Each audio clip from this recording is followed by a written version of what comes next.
Três. A doutrina é 50 só 50. É sempre com muito prazer que a gente recebe todos na nossa casa, na Casa do Caminho. E lembrando sempre que a participação de vocês aqui nas nossas reuniões é muito importante. A gente tem que ser útil de alguma forma. Então participar, deixar os nossos lares, deixar os prazeres e vir aqui nos reunirmos com o mesmo objetivo, solidariamente, lembrando das pessoas, aquelas pessoas que estão às vezes nos hospitais, acamadas nos seus lares, não pode estar aqui presente. Isso é muito importante. Sem a presença de vocês, não haveria o que estamos aqui reunidos, né? Não teria motivo, fundamento nenhum estamos aqui falando alguma coisa sobre a doutrina, sobre o que os espíritos nos orientam, nos informam através das mensagens. Inclusive a mensagem de hoje chama-se, o título é Ergamo-nos, é psicografado pelo Chico Xavier, pelo Espírito de Emmanuel. É uma coisa muito corriqueira, isso acontece muito dentro de nossos lares, dentro de nossas casas, com nossos filhos, filhas, aquela filha rebelde, que às vezes foi aquela esposa que nós abandonamos lá na outra encarnação. Então isso é comum, é normal acontecer nas famílias. Então ele começa a falar, lembrar de Lucas no capítulo 15, versículo 12: levantar-me-ei e irei ter com meu pai. Ele está falando do filho pródigo, né? Ele que abandonou e depois um dia voltou. Inclusive nós podemos lembrar de Paulo, né? Que Paulo abandonou tudo por causa da doutrina, seguindo Cristo, e quando ele estava mesmo dentro, no fundo do poço, ele voltou. E o pai pediu, você vai ter tudo de volta, vai ter tudo, darei tudo para você, desde que você deixe de seguir o Cristo, né? Deixa aquilo que você acredita. E ele pegou, se voltou e continuou a sua caminhada pelo mundo. Então é bom a gente lembrar de Paulo, uma figura muito importante, foi o divulgador, o principal divulgador dos ensinamentos de Jesus Cristo. Então, quando o filho pródigo deliberou tornar aos braços paternos, resolveu intimamente levantar-se. Então, aquele filho que deixou a casa, deixou o lar, a consciência começou a acusar aquela atitude errada, aquela atitude que não teve, não foi aquela origem, aquela sua educação que o pai lhe deu, inclusive com muito sacrifício, porque a gente deve lembrar que dentro das nossas casas, dentro das nossas famílias, você dá toda a educação para o seu filho, isso é comum. O pai, a mãe se sacrificam, dão toda a educação. Quando o filho está bem na vida, formado, ele tem uma bela casa, então ele coloca o pai e a mãe lá no fundo do quintal. Isso é comum acontecer. Certo? Então esquece o sacrifício que o pai e a mãe teve durante a sua educação, na adolescência, na infância, dando-lhe escola, todas as condições para poder realmente ser alguém, homem de bem. Então, o que acontece geralmente é comum acontecer na nossa sociedade. Então, esse filho resolveu voltar ao lar e procurar levantar-se, sair da cova escura da ociosidade para o campo da ação regeneradora. Então, aquelas atitudes totalmente fora da rotina normal de cada um, da vida do bem, ele procurou então começar a se regenerar. Através do quê? Da figura do pai. Seria importante a educação, como é importante a educação. Erguer-se do chão frio da inércia para o calor do movimento reconstrutivo. Tudo de negativo, tudo que havia de negativo na sua vida, ele procurou de uma forma reconstruir tudo aquilo de uma forma muito mais coerente, mais de acordo com a nossa essência, que é a nossa origem espiritual, inclusive. Levar-se do vale da indecisão para a montanha do serviço edificante. Fugir à treva e penetrar na luz. Então, as atitudes menos dignas começam a nos chamar a atenção. Inclusive eu observo, dentro do movimento espírita, porque eu estou há muitos anos no movimento espírita, então isso é muito familiar para mim. Mas isso acontece em qualquer corrente filosófica, qualquer corrente religiosa, é comum. A doutrina espírita, por exemplo, ela é uma doutrina libertadora, ela liberta a nossa consciência. Ela começa a mostrar, através do estudo, da educação que você recebe no centro, você começa a observar o que é bom, o que é ruim, as suas atitudes. Isso começa a dar uma autossuficiência. Aí que a coisa pega. Porque eu tenho observado que algumas pessoas se acham tão valorizadas que elas começam a se desmerecer. Pela própria conduta, com aquele conhecimento que ela tem de tudo, ela começa a se desmerecer. Porque ela não vai compreender melhor os outros, ela não vai respeitar. Então, é o próprio conhecimento, você vê o que pode acontecer, né? Então, nós temos que ter muito cuidado com isso. Porque quanto mais a gente conhecimento tiver, mais humilde a gente se torna. O sábio é aquele que não sabe nada. Então, precisa ter muito cuidado com isso quando a gente realmente penetrar dentro de uma doutrina, conhecer a fundo, respeitar as pessoas, deixar, não são só aqueles nossos amigos, aqueles que respeitam as nossas, que estão de acordo com nossas opiniões. Nós temos que respeitar todos, com maior carinho, com maior apreço, com maior atenção. Então, a mensagem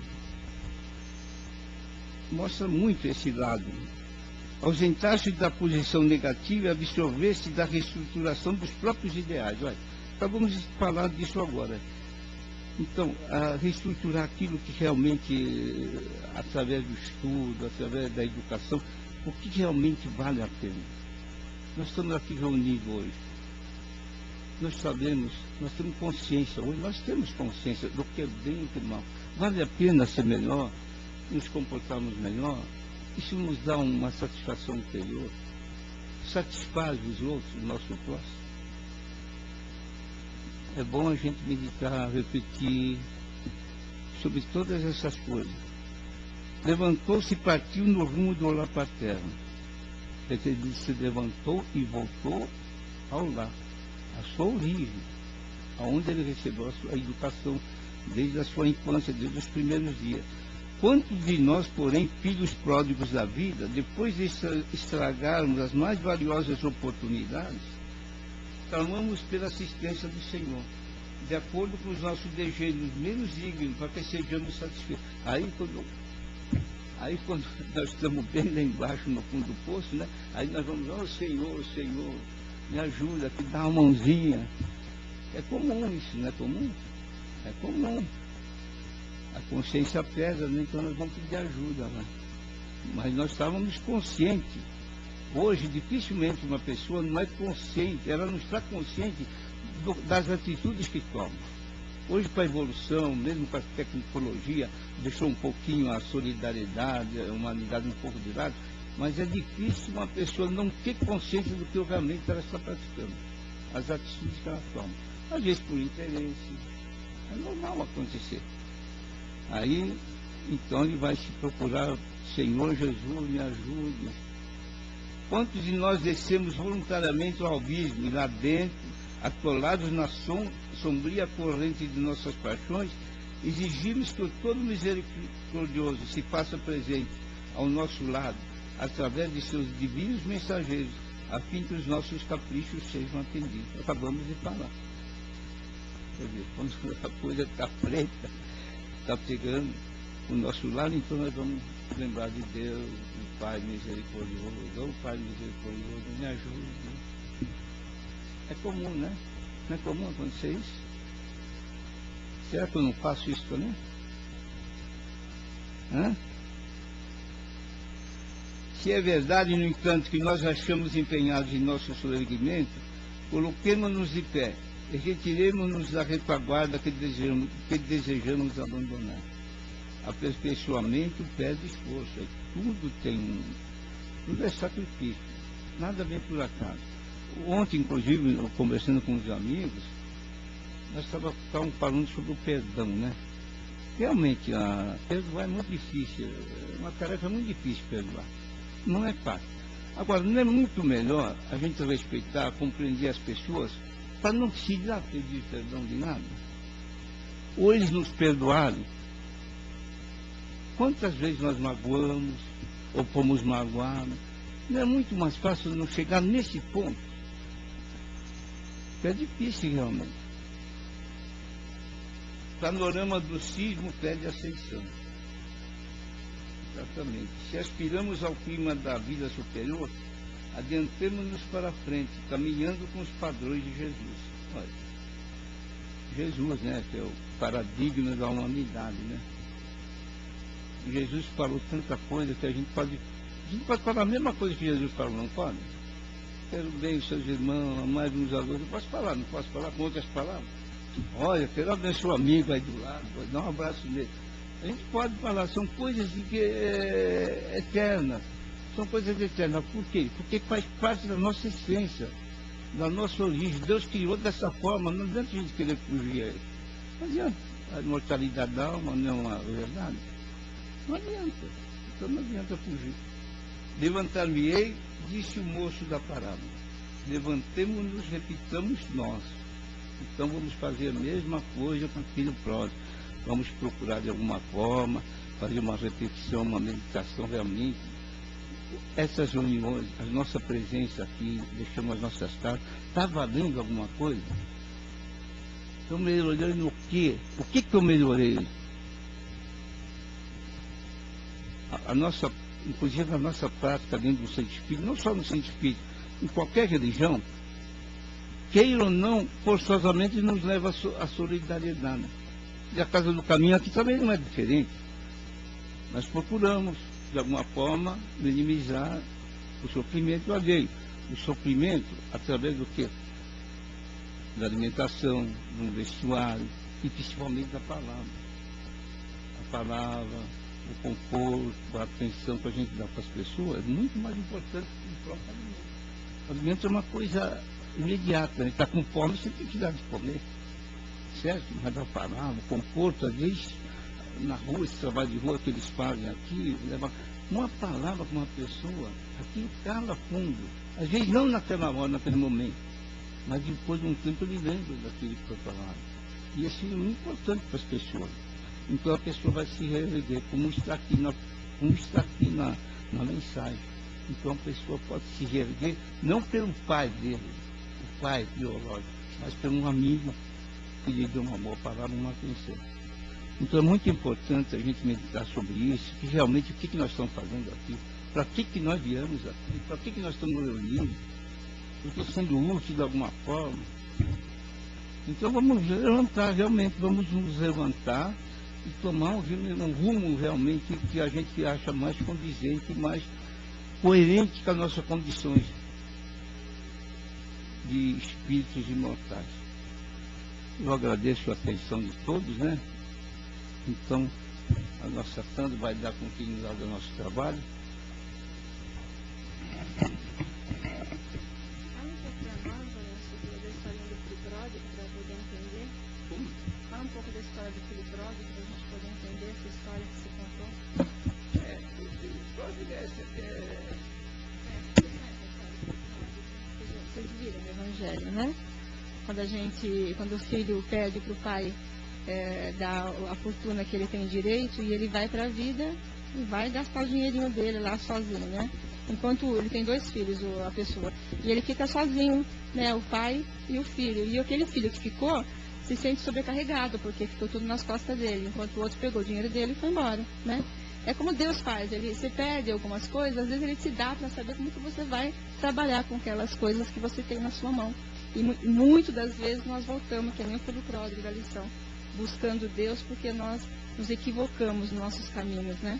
Então a história é bem essa, ele se arrepende porque ele gasta todo o dinheiro, fica numa miséria só e volta pedindo arrego para o pai de novo, ajuda, porque o pai com todo o amor e carinho, como Deus faz com a gente, recolheu o filho, né? Mesmo que o outro filho tenha ficado bravo, porque ele falou, puxa vida, né? Eu fiquei aqui, trabalhei, cuidei da terra, cuidei dos bichinhos, e ele volta e você recebe ele de braços abertos.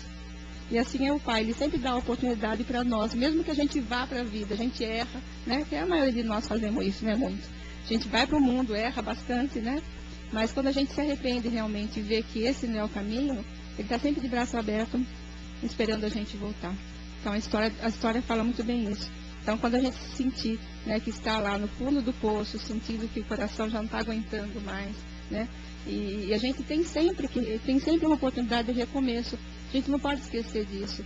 Porque como Deus, Ele é Pai, Ele é misericórdia, Ele está sempre oferecendo oportunidade para a gente. Ou um amigo que chega e estende a mão. A gente muitas vezes fala, né, com alguns meninos que se perdem pelo caminho, mas ninguém estendeu a mão para mim. E a gente sabe que não é verdade. Sempre tem uma pessoa estendendo a mão para ele. Só que ele não quer. Naquele momento, né, é o que ele está querendo. Ele quer seguir a vida dele, quer sentir os prazeres que ele quer sentir. Então ele tem esse direito, só que ele tem responsabilidade sobre os atos dele. E essa responsabilidade, quando ele cai em si, ele vai ter que responder pelos atos. Então o caminho que a gente trilhou, a gente volta para o mesmo caminho, né? Só que, como a gente falou, Deus é Pai, Ele não dá aquela dor tão profunda quando a gente volta por esse caminho. Ele nos dá a sustentação desses amigos, fazendo com que a gente não se machuque tanto. E a gente vai aprendendo nessas lições da vida que a gente pode sempre, a qualquer momento, voltar-se para Deus, não esquecer disso. Por isso que a gente fala muito dos filhos, né? Quem tem criança pequena, não esquecer de falar de Deus, né? Porque não importa a religião que você professe, né?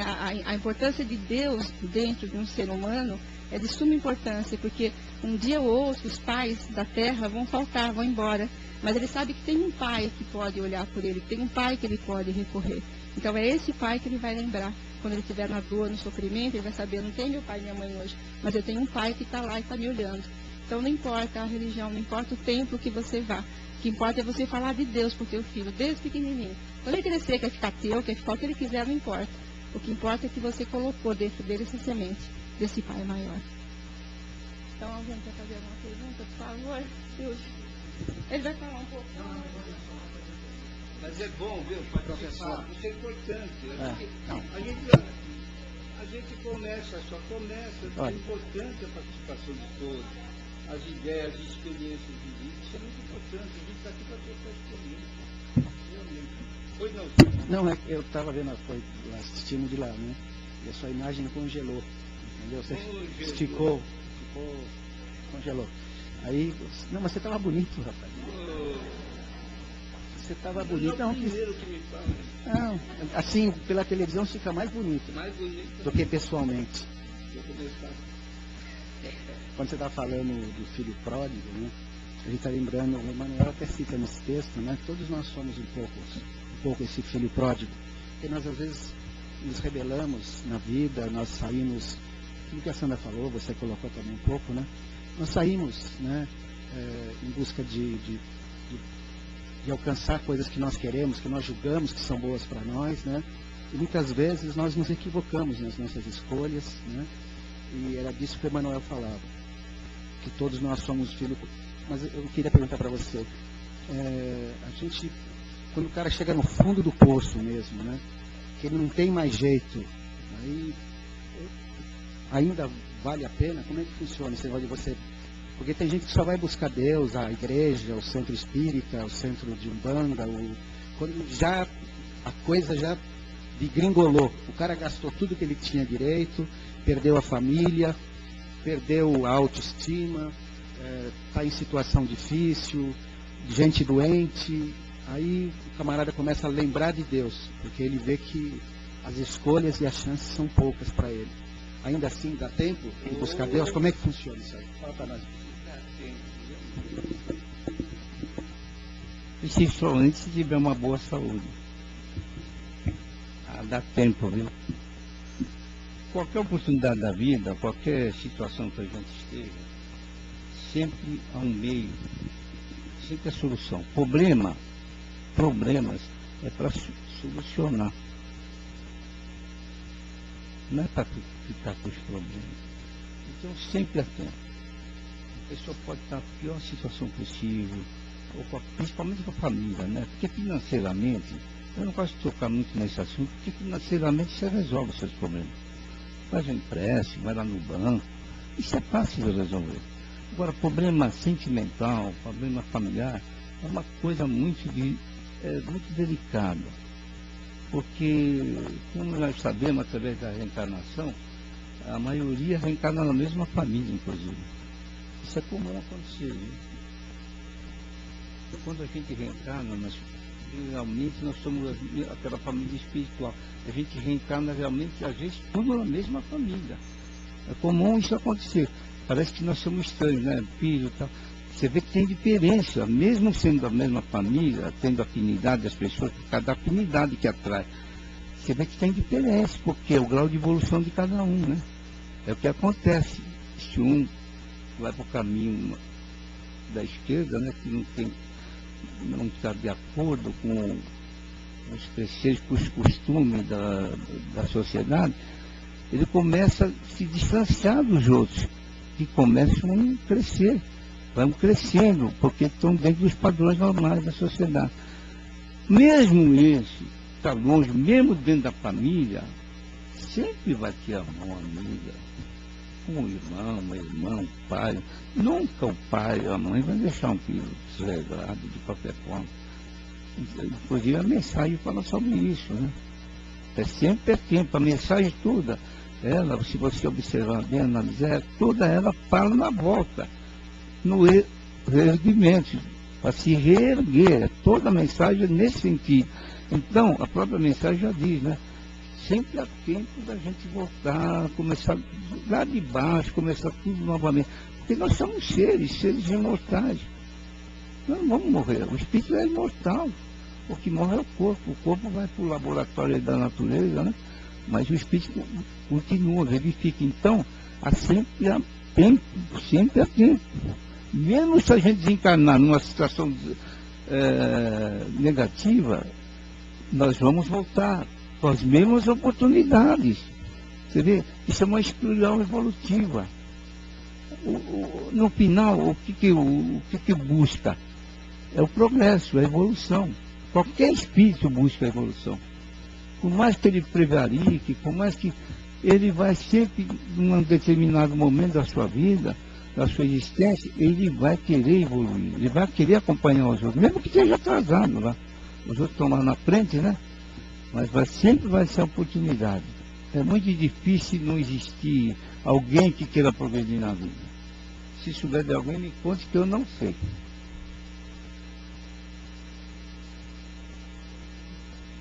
Alguém quer fazer alguma pergunta? Vamos aqui. Olha, tem tempo aí, vamos conversar, falar aí. O importante é participar. Olha, às vezes aquele que fica mais quietinho lá no fundo, né? Fica quietinho, aí você fala, faz favor, você vai falar alguma coisa. Nossa, o cara é um orador. Ninguém tem conhecimento. Eu? Tá vendo?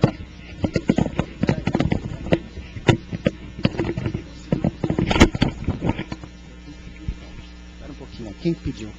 Pode. Passa a bola.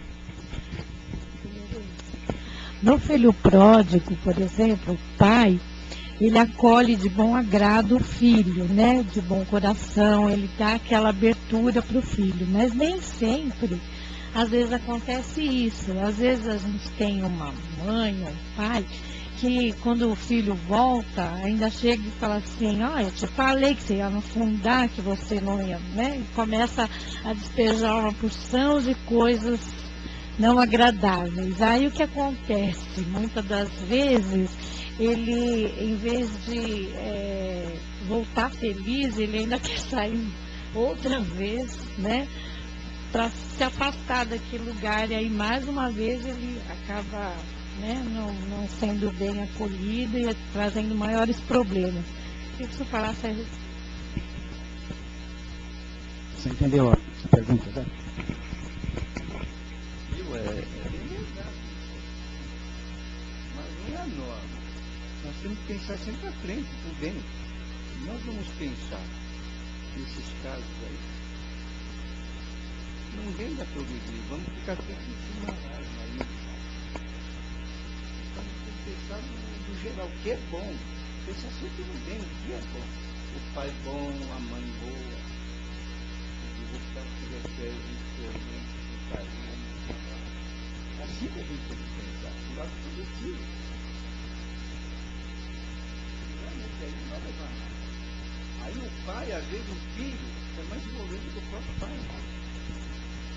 nós estamos num padrão vibratório, né? Cada um tem um padrão vibratório. Às vezes um filho, ele é muito mais evoluído, tem mais condições que o pai e com a mãe. Entende? Ele pode ser. Entende? Eu quis dizer que o filho e volta, ao invés de ele ter uma recepção, o pai ofende, agride, né? Então, aquela famosa, eu não te disse, não faz isso, não faz aquilo. Então o que ela está falando é do não acolhimento, né? Então, uma responsabilidade, né?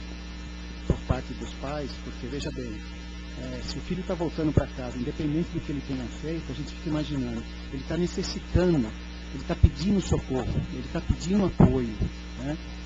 Então, como é que fica a situação? Olha a responsabilidade dessa pessoa enquanto educador, enquanto pai.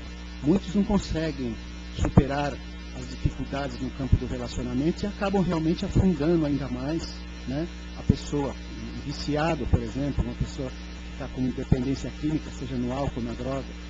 Você já pensou se essa pessoa volta para casa reconhecendo tantos erros e os pais, aqueles que deveriam, em primeiro lugar, acolher e expulsarem de casa, então agora você fez isso, você que se vire. Você já pensou? Eles são responsáveis, não por aquilo, pela decisão que ele tomou em relação à atitude que ele teve.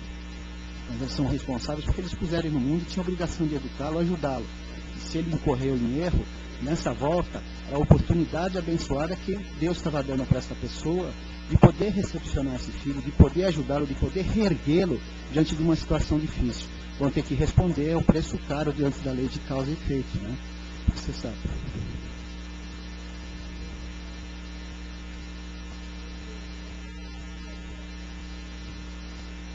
Não, isso acontece muito, né? As cobranças. Pegar isso como norma. O pai e a mãe agora, isso vai. Tem pais que são duros, né? Tem pais duros. Ela quer fazer uma pergunta. Vamos lá, querida. Nesse caso, eu penso assim, ó, cada caso é um caso, porque assim, às vezes até o pai acolhe o filho, ele errou, ele volta. O pai, independente de falar para ele, você errou, eu te avisei e tal, independente disso, porque isso aí nós estamos aqui para aprender, então vai falar mesmo, seja eu, seja você, seja quem for.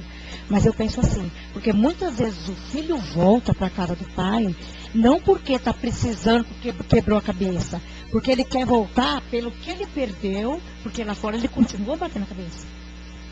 Você está entendendo? Ele quer voltar pelo aconchego que ele perdeu, pelo que ele tinha, que ele viu que ele perdeu. Porque os pensamentos dele, as atitudes dele continuam lá fora do mesmo jeito. Então, nem sempre os pais têm que olhar a lição ou a atitude dos educadores. Está entendendo? Porque às vezes também o filho aproveita das atitudes do educador para falar, mas você é meu pai, você tem que me ajudar, você tem que assumir. Só que ele jamais quer ouvir o que também tem para ser ouvido. Não. Isso, você está entendendo? E não é por aí. Eu estou falando, não é por ninguém, é por mim. O meu filho casou. Eu sabia que não ia dar. Casou, foi embora. 6 meses depois, voltou de Marigulha. Eu falei, tudo bem, a casa é nossa. Só que aqui as leis são minhas. Tá? As leis são minhas. Ficaram-se 4 meses. Aí foi embora, porque falou, ai não, eu pensei que era diferente, não é assim que eu quero. Está entendendo? Então eu acho assim, cada caso é um caso. Cada responsabilidade é uma responsabilidade. Se a gente for ficar pensando, eu vou aguentar, eu vou fazer, eu vou me sacrificar, porque pensando nisso aí você não vive, homem. Se você for ficar pensando em todos os detalhes, você vai esperar Deus te levar.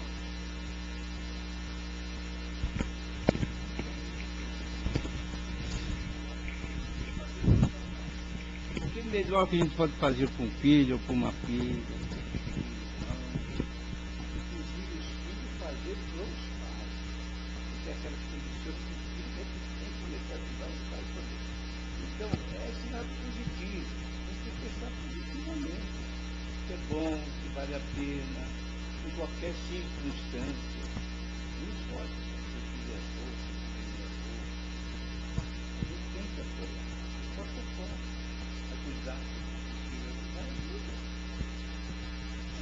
Tem que fazer o melhor. Eu acho que a gente tem que fazer o melhor.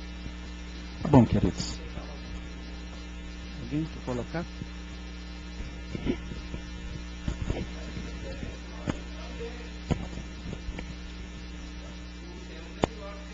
É o melhor sempre. Falar um não é o melhor.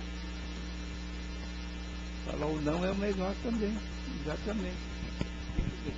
Então vamos. Oh, que é isso. Obrigado a todos.